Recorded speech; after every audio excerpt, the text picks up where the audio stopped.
In February 2003, Mrs. Pearl Louis celebrated her 100th birthday. For years she had lived a quiet life in the village of Coombe St Nicholas in Somerset in southwest England.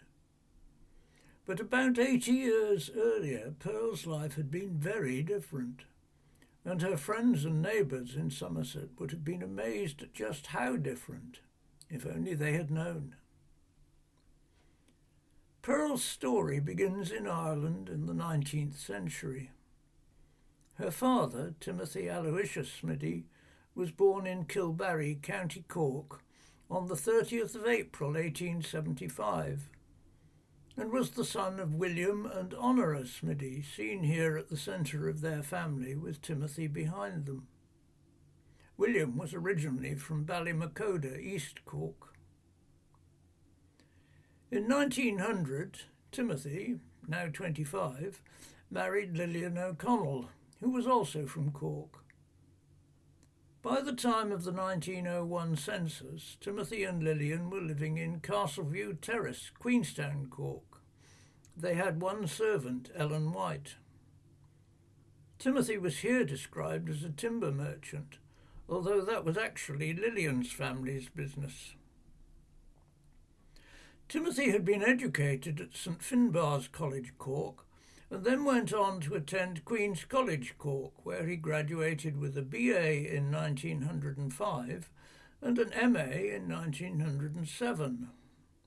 He also later attended universities in Paris, France, and Cologne. By the time the next census was taken in 1911, the family had grown considerably. There were now 4 girls. The eldest was christened Anna Maria, although later she decided she was to be known as Pearl. Then came Cecilia, who was always known as Cecil, Muriel, Eta, and one boy, Sarsfield. They now had a nurse as well as a servant. Timothy's occupation is now given as Professor of Economics and Commerce, BA, MA.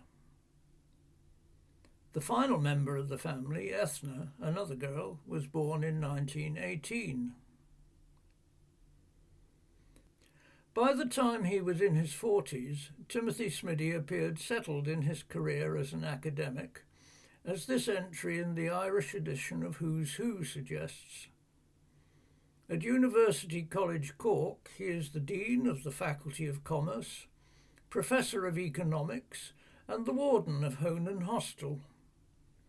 He is also a member of the General Board of Studies at the National University, Examiner in Commerce to the University of Birmingham, and Assistant Examiner in English for the Intermediate Education Board.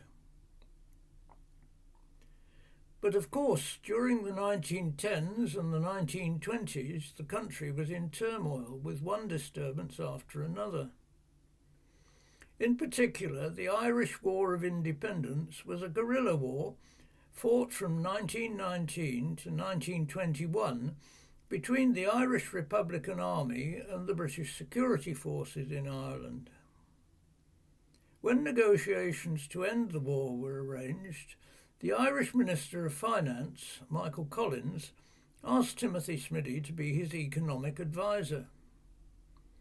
Meetings took place from October to December 1921, and the war finally came to an end when the Anglo-Irish Treaty of December 1921 established the Irish Free State as a dominion of the British Commonwealth.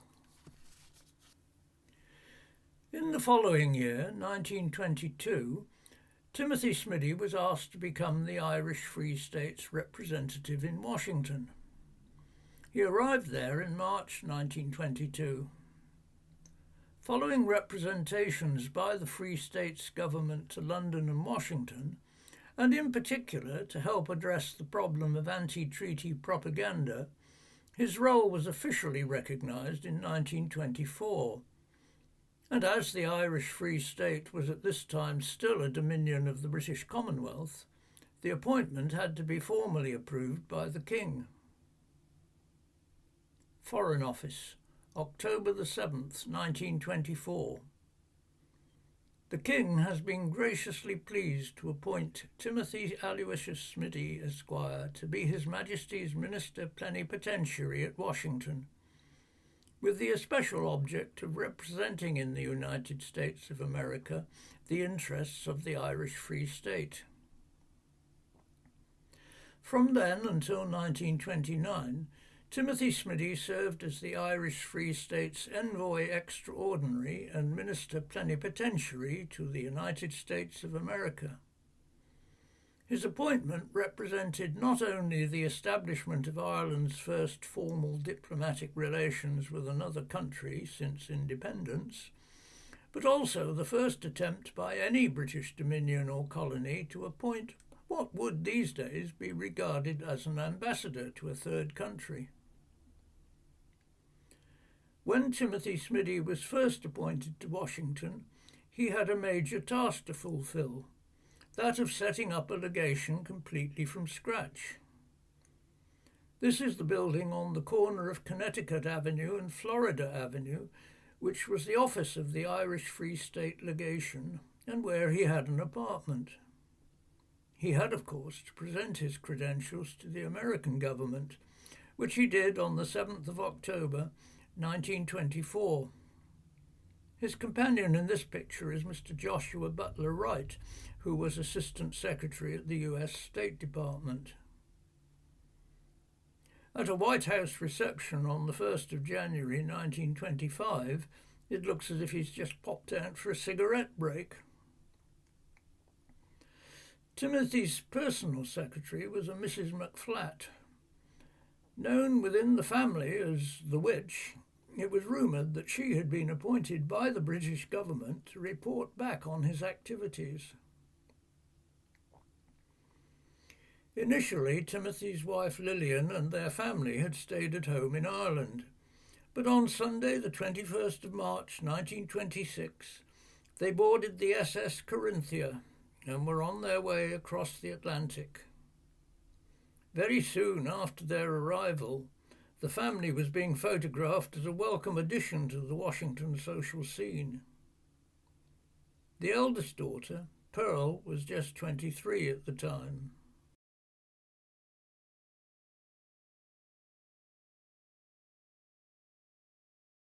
Even before his family had arrived in Washington, Timothy Smitty had been writing to the government in Dublin, pointing out the extreme difficulties of managing the legation with only a skeleton staff and a very limited budget. In particular, he mentioned the necessity of attending several functions a week and the need to return this hospitality.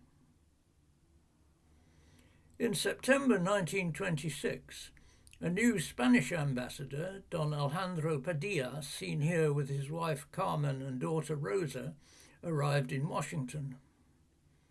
In December, they gave a meal in the Spanish courtyard of the Carlton Hotel for several members of the Ministry of State and the diplomatic corps accredited in Washington.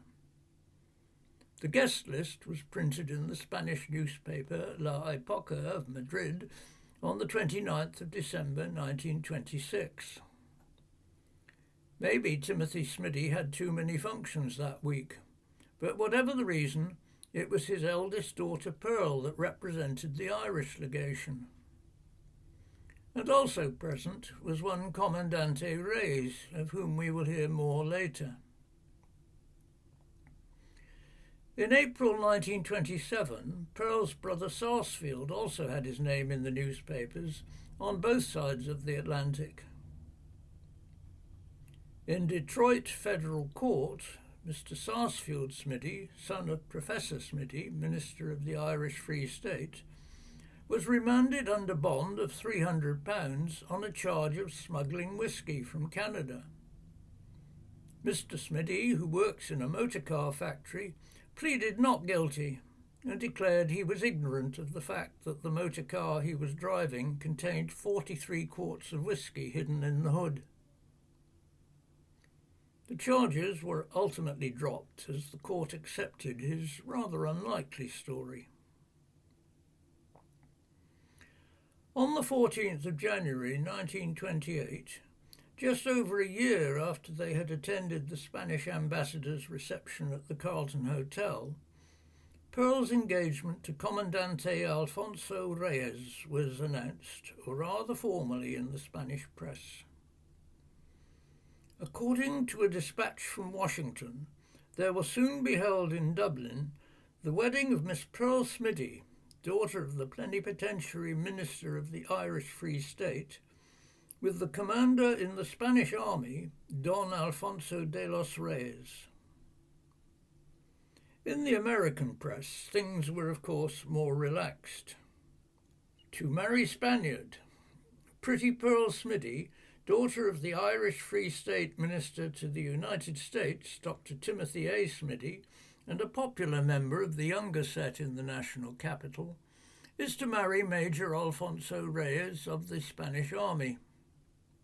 Or, even more informally, US links Colleen with Senior. However, the Evening Sun of Hanover, Pennsylvania, did publish a more formal portrait to mark the occasion. A few weeks later, the following announcement appeared in the Irish Times. The marriage of Commander Alfonso de los Reyes, Royal Spanish Army, Madrid, to Pearl, eldest daughter of Timothy A. Smitty, Minister of the Irish Free State at Washington, and Mrs. Smitty, Chlorine Foxrock, took place on Tuesday, January the 31st. A longer report was published in La Prensa, a Spanish-language newspaper published in New York. On Saturday, the 4th of the current month, the wedding ceremony of Miss Pearl Smitty, daughter of the minister in Washington of the state of Ireland, with Major Alfonso Reyes of the Royal Army of Spain, will take place in the house Foxrock, home of the Smitty family near Dublin in Ireland. The bride has spent a lot of time in Washington and has many friends in the families of the diplomatic corps and high society. And Major Reyes has made several visits to Washington and was for several months in Philadelphia when he was part of the Spanish Commission to the Exhibition of 1926. Actually, the ceremony was on the 31st of January, not the 4th of February. Pearl and Alfonso were married in the Roman Catholic Church at Foxrock. Always known as the Tin Church, this was a temporary structure of corrugated iron on a wooden frame, built in 1906 and in use until 1935. The official entry in the register gives Alfonso's full name as Alfonso de los Reyes González Cárdenas. He is described as a widower of full age.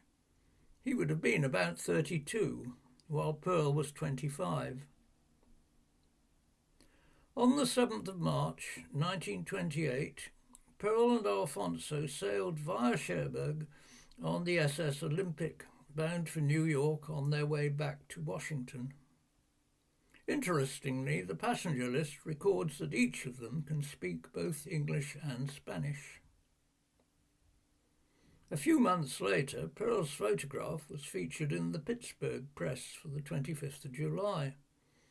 Madame Alfonso de Reyes, wife of Major de Reyes, the former Miss Pearl Smitty, daughter of Timothy Smitty, minister from the Irish Free State.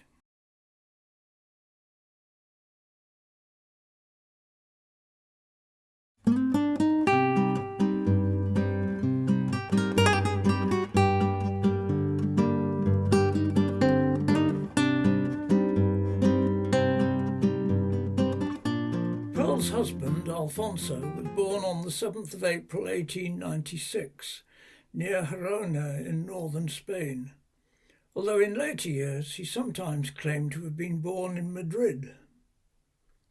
His parents were Ildefonso and Concepcion de los Reyes. His father, Ildefonso, had joined the army on the 1st of December 1882. Ildefonso's later career seems to have been in administration. His title was administrator of subsistence and paymaster of transportation. Young Alfonso followed the family tradition, enlisting in the army on the 31st of August 1913. Alfonso's younger brother Julio was born on the 22nd of December 1898, and he too became a soldier at the same time as Alfonso. Both the brothers served in the Tercio Extranjero, the Spanish Foreign Legion, in the war against the Rifts in Morocco. Julio was badly injured and his left leg had to be amputated below the knee, but Alfonso seems to have survived unscathed. Both brothers were awarded the military medal and promoted to Comandante. After the Moroccan War ended, Alfonso entered the diplomatic service, and by 1925 he was an attaché at the Spanish embassy in Washington. He had to travel extensively. Early in 1926 he visited Cuba twice in January and February. In May of that same year he went to Mexico. These were very brief visits, as little as one day in the case of Mexico. He crossed the border by ferry across the Rio Grande at Eagle Pass, Texas. His immigration papers for re-entry to the United States tell us he was 5 feet 7 inches tall, with black hair and brown eyes. He had to sign the reverse, very illegibly. Back in Washington, he attended a reception for the new Spanish ambassador on the 24th of December 1926. And then, just a few days later, he was at the meal given by the ambassador at which Pearl was present. In October 1928, just 9 months after their marriage, Pearl and Alfonso were staying with his father and brother at the Villa Les Myrtes, Cap Ferrat on the French Riviera. On the 15th of October, at the request of the Spanish government, the French security police arrived and arrested the 3 men. They were then transferred to Aix-en-Provence to await the court's decision on the question of their extradition. The details of their offence, which was fraud, were censored by the government at the time, although more information emerged later. Various versions of these events appeared in the world's press. This cutting is from the Escanaba Daily Press in Michigan. The victim was a Mr. Paul D. Rosenbode, owner of a travel agency in Philadelphia. It seems Alfonso had gone to Philadelphia, claiming to be Don Martinez Baldrich, the son and secretary of the Spanish Minister of the Interior. Alfonso offered Mr. Rosenbode the exclusive rights to handle all the American publicity for the forthcoming international exhibitions in Seville and Barcelona in 1929. The contract was worth about $37,000, some of which Alfonso received as a deposit. Later, Mr. Rosenbode visited Madrid to meet Don Martinez Baldrich again and to discuss the details. This meeting took place at the Madrid Nacional Hotel. But later, Mr. Rosenbode made an appointment to see Don Martinez Baldrich at his office at the Ministry of the Interior, only to discover that this was not the same person that he had met at the hotel. Furthermore, the real Don Martinez Baldrich knew nothing of the publicity contract. Mr. Rosenbode filed a complaint with the security police, but by this time the Reyes family, together with Pearl, had moved on and had taken refuge some 800 miles away on the Riviera. The 3 men were duly arrested, brought back to Spain and sentenced. But by November 1930, Alfonso was the only one still in custody, in the military prison in Madrid. In a cell just along the corridor was Ramon Franco, the younger brother of Francisco Franco, the future dictator of Spain. Ramon had started his career as an officer in the infantry. In 1920 he had joined the Spanish Air Force, and in 1926 he became a national hero when he piloted the Plus Ultra flying boat on a transatlantic flight. Reports of this event appeared in most of the major newspapers worldwide. In 1929, Ramon attempted another transatlantic flight, this time crashing the plane into the sea. The crew was rescued days later by an aircraft carrier of the British Royal Navy. During the dictatorship of Miguel Primo de Rivera, who had come to power in a military coup in 1923, Ramon Franco had declared himself on several occasions to be against the regime. He conspired against the monarchy, inflicted losses on the army, and was ultimately sent to prison. And indeed, the most likely explanation for Alfonso's fraud on the unfortunate Mr. Rosenbode is that it was meant to embarrass the right-wing and undemocratic Spanish government in the eyes of the Americans. Then, on the 24th of November 1930, newspaper headlines around the world announced the daring escape of Ramon Franco and Alfonso Reyes from Madrid's military prison. Many front pages were entirely devoted to the story, and there was no shortage of speculation about how they had escaped or where they were now. The new head of government, General Berenguer, was immediately informed, and a messenger was sent to tell the king. For the next few days, the world's press reported sightings all over Europe, all of which proved to be false. For example, in faraway Texas, the Amarillo Daily Press printed a report from Madrid. No bull about fighter. Madrid, November the 27th. A bullfighter named Alfonso Reyes had a hard time today convincing police that he was not the army officer of the same name who walked out of a military prison with Major Ramon Franco, Spain's premier aviator. He was one of several who have been arrested and liberated in the countrywide search for the two fugitives, which thus far has been fruitless. Gradually, more details of the escape emerged.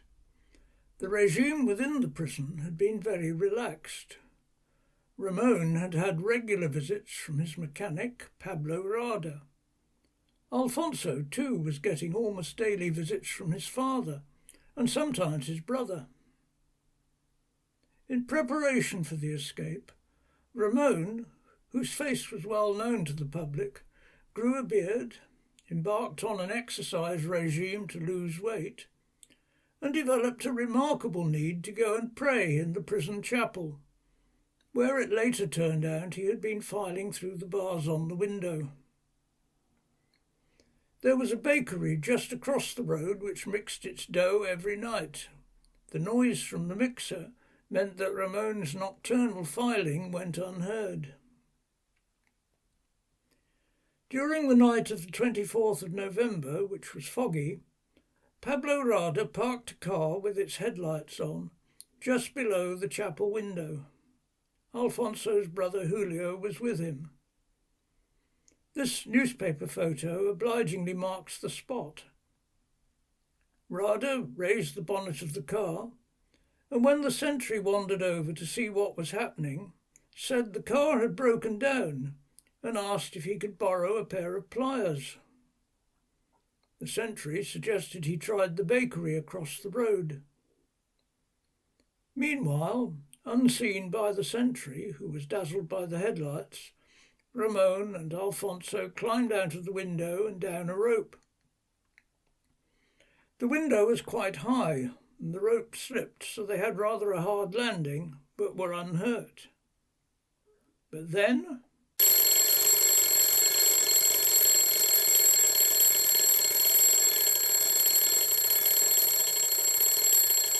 No, not the prison alarm, but Alfonso's alarm clock, which he couldn't bear to leave behind in his cell. Luckily, the sentry didn't hear it above the sound of the engine, which Pablo Rada had kept running. One of their berets got left behind on the windowsill, but apart from that all was well, and they were away. They hid in a safe house not far from the prison, while the authorities looked for them all over Europe. Although there were elements of farce in this escape, the support team of Rada and Julio, as well as Alfonso and Ramon themselves, were armed with pistols and grenades, and were ready to use them if they had been stopped. Ramon left 2 letters in his cell. One was to the prison governor, apologising for his behaviour while in prison and thanking the governor for his hospitality. The other was addressed to the head of the government, General Berenguer. In this, Ramon said, "Those who are of liberal heart feel the embarrassment of seeing freedom flouted and trampled underfoot. Today I am the anvil, you are the hammer. Other days will come." Both Ramon and Alfonso were in the news again before long. Only about 3 weeks later, 2 planes took off from Madrid's Cuatro Vientos military aerodrome and dropped Republican leaflets over the city. In January 1931, notices were issued by the government, officially naming Alfonso and Ramon as rebels if they didn't give themselves up immediately. However, just a few months later, in April 1931, after the Republicans' victory in the municipal elections, the king, Alfonso XIII, abdicated, and the Second Spanish Republic was formed, with Niceto Alcala Zamora as president and head of state. Convicted Republicans, such as Ramon and Alfonso, were granted an amnesty. Then, in June, the general election returned a large majority of Republicans and Socialists. Alfonso and Ramon were now on the same side as the government. Alfonso retired from the army and settled in Barcelona, where he had a bar and coffee shop, and where no doubt he took every opportunity to eavesdrop on the conversations of the rebel military plotters. He also convened meetings of loyal aircrew, including planning meetings on the beach, mingling with the sunbathers and swimmers. With a new democratically elected Republican government in place, Alfonso, seen here on the right, offered his services to the developing Air Force and had reached the rank of commander by the time the Spanish Civil War broke out in July 1936. The politics of the time were very complicated, but essentially the so-called nationalists, a right-wing group led by General Francisco Franco and backed by the Catholic Church, openly rebelled against the democratically elected Republican government. By the 19th of July 1936, they had assembled a varied collection of aircraft at Barcelona's El Prat aerodrome and were preparing to resist the rebel troops of the various army garrisons, about 5,000 men in all, who were planning to converge on the Plaza de Catalunya and then take the city. Information was confused. Loyalties were divided. Everyone was extremely nervous. In a later interview, Alfonso recounted an incident that happened on the 19th of July 1936. "We were all alert and fearful. The cavalry had rebelled, and we could see a great cloud of dust coming towards the aerodrome. 'Here comes the cavalry,' we said to each other. It was dawn, and through the fog we could make out that it was getting nearer. We quickly mounted machine guns pointing to the spot. But all that arrived through the great cloud of dust was a large herd of cows. In the drama of the moment in which we lived, that made us all smile. In August that year, 1936, shortly after the official beginning of the Civil War, a Hornet moth aircraft with one passenger flew over a small town called Sariñena in Aragon. Commander Alfonso Reyes was looking for a suitable site for what was to become the Republican airfield for the advanced air forces on the Aragon front. He chose a very clear, broad belt of land on the edge of the road, 4 kilometres from Sariñena. The pilot, Perez Nur, landed, and his passenger explored his surroundings. Commander Reyes seemed to feel it was a suitable place. Under his command, the Sariñena airfield was soon established and rapidly became the forefront of Republican aviation with its squadron Alas Rojas, Red Wings. The Russian journalist Ilya Ehrenberg spent some time at the Sariñena aerodrome in the autumn of 1936. His articles were published in Izvestia and in the French magazine Regard. They gave a very detailed account of what was happening. By 6 in the morning it was hot. The squad formed ranks. The flag of the Republic was hoisted over the camp. Commander Alfonso Reyes told me, "I am a communist, a member of the party for 11 years. I know what discipline is." He had a hard, bony face and a sad smile. All around men were working. Hangars rose rapidly. The concrete path grew longer. On this desert field, in the desolation of the Aragonese Sierra, the men were building an aerodrome. The following year, at the request of the Republican government, Alfonso de los Reyes, by now promoted to lieutenant colonel, directed a film about the Red Wings squadron, Alas Rojas sobre Aragon, the historical documentary, a story of war conducted under the auspices of the glorious Republican aviation with the cooperation of the chiefs, officers and militias of the Red Wings squadron. Un pajarito en su nido,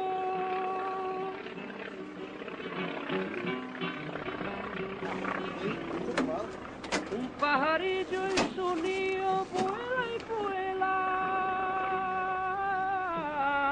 sin cesar.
This picture from Madrid has a poster advertising the film visible on the left.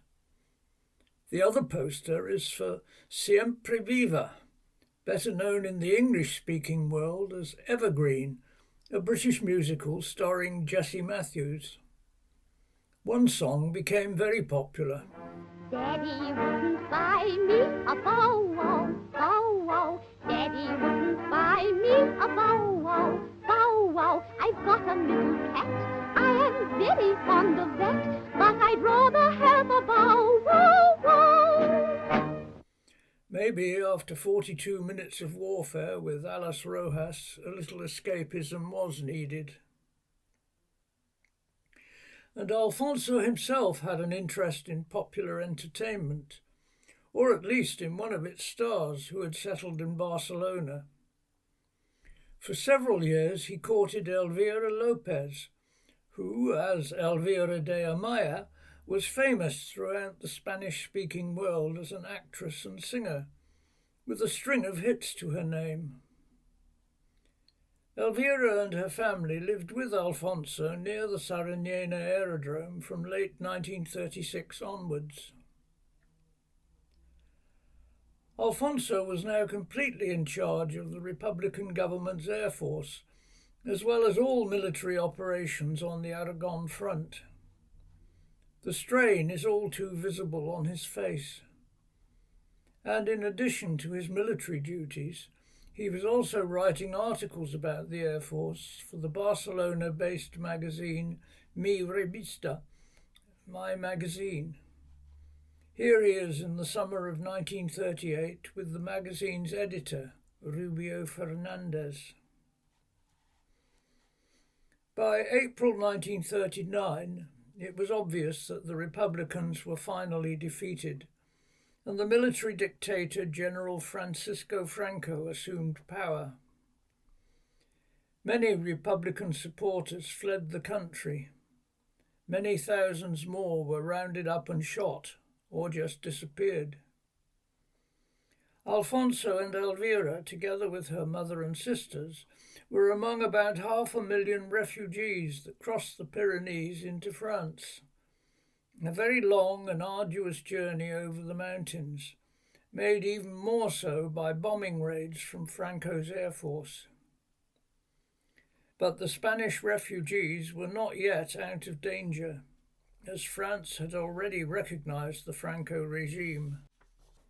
The French government collaborated closely with Franco, and at his request they concentrated on rounding up the more political and military among the refugees, with the intention of sending them back to Spain to be judged and executed. The vast numbers of people involved meant that this policy could only be carried out extremely slowly. To house them until they could be processed, makeshift camps were hastily erected across the coastal region. Alfonso and Elvira were imprisoned in a concentration camp near Montpellier. Then, on the 1st of July 1940, Mexico announced its willingness to welcome all the Spanish refugees currently in France. Highest priority was to be given to those individuals who were most in danger from the Franco regime. Acting under very severe difficulties, the Mexican legation in Vichy drew up a list of over 500 people they considered to be most at risk. Colonel Alfonso de los Reyes was one of them. Together with many others, Alfonso and his family were then enabled to travel to Mexico, where, after a period in the capital, they settled in the city of Guadalajara. They were to remain there for the rest of their lives. When the younger of Elvira's sisters, Maria Antonia, died in giving birth to a son, Rafael, Elvira and Alfonso took care of him and raised him as their own.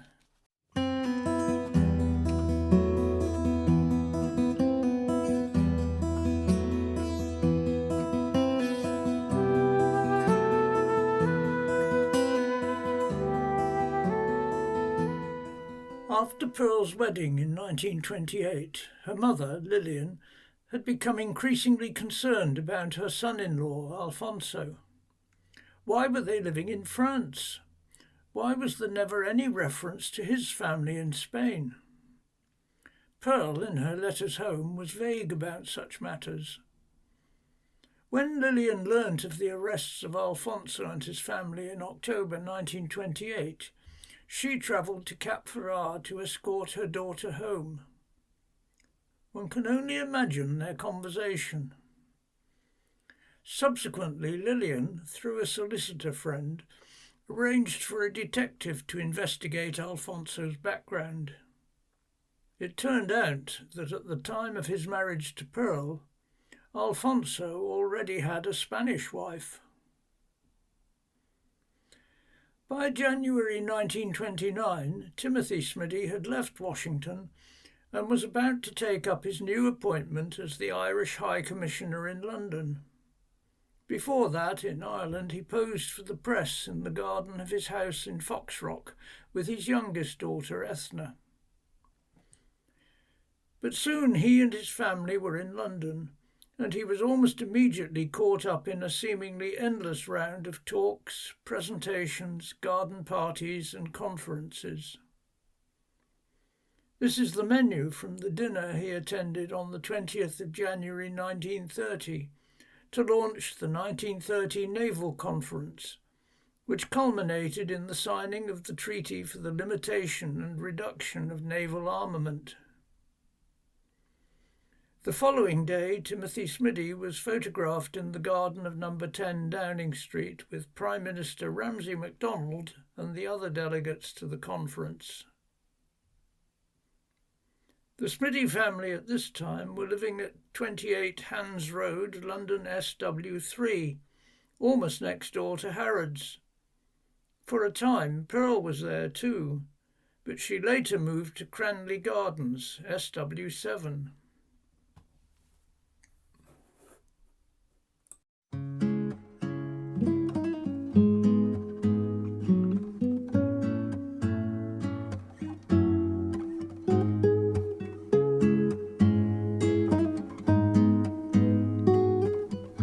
On the 14th of February 1931, some 3 years after her marriage to Alfonso, Pearl, through her solicitors in Dublin, petitioned the Irish High Court of Justice for the annulment of her marriage. The Irish Free State did not allow divorce. Her petition to the High Court claimed that, on the 31st day of January 1928, when the ceremony of marriage had taken place, Alfonso was already married, and that on the said 31st day of January 1928, his wife, Doña Adela Talaeche Igoiri, was still living. Pearl therefore asked the court to declare her marriage null and void, and for Alfonso to have to pay the costs of the action. On the 15th of July 1932, she swore an affidavit in support of her petition. In it, she said she was unable to state Alfonso's present whereabouts, as she had not seen him or heard from him since the day of his arrest in October 1928. She thought he was in Madrid, and probably with Ramon Franco, but she could not be sure. 3 months later, on the 14th of October 1932, Pearl's solicitor, Thomas Fullerton, reported to the High Court that his inquiries had led him to believe that Alfonso was at present living in Paris, at the Hôtel de l'Irak. He asked the court to agree that the citation and petition should be served on the respondent at that address. The citation gave Alfonso 14 days in which to respond, otherwise the annulment would proceed without him. The judge, the Honourable Mr. Justice O'Byrne, agreed to this.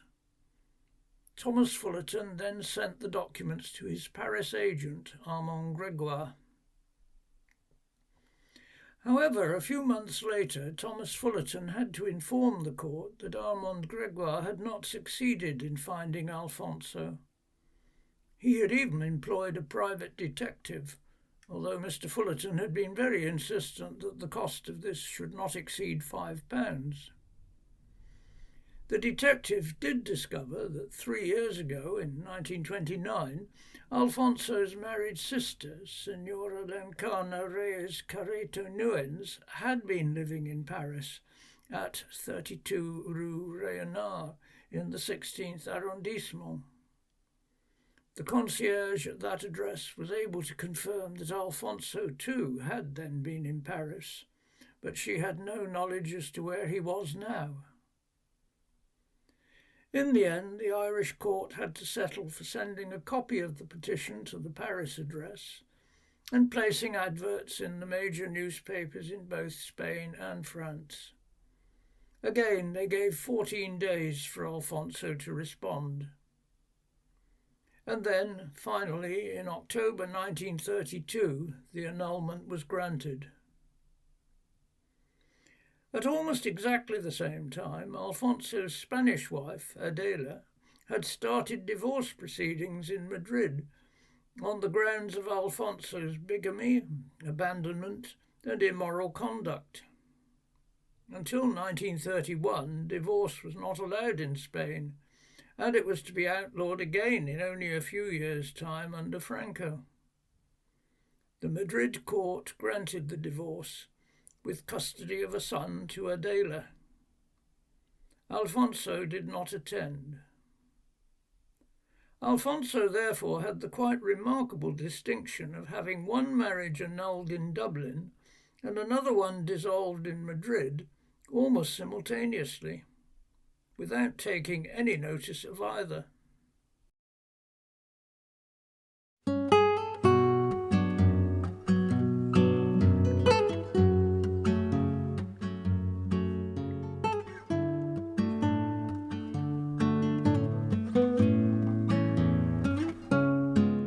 Many years later, on the 15th of June 1964, this notice appeared in the local paper in Guadalajara, Mexico.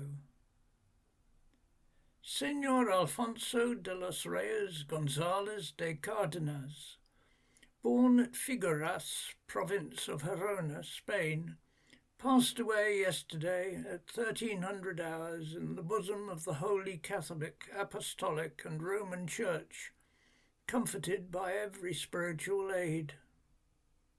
His afflicted wife, mother-in-law, aunt-in-law, brothers and nephews-in-law participate with deep pain and pray to raise their prayers to God our Lord for the eternal rest of his soul.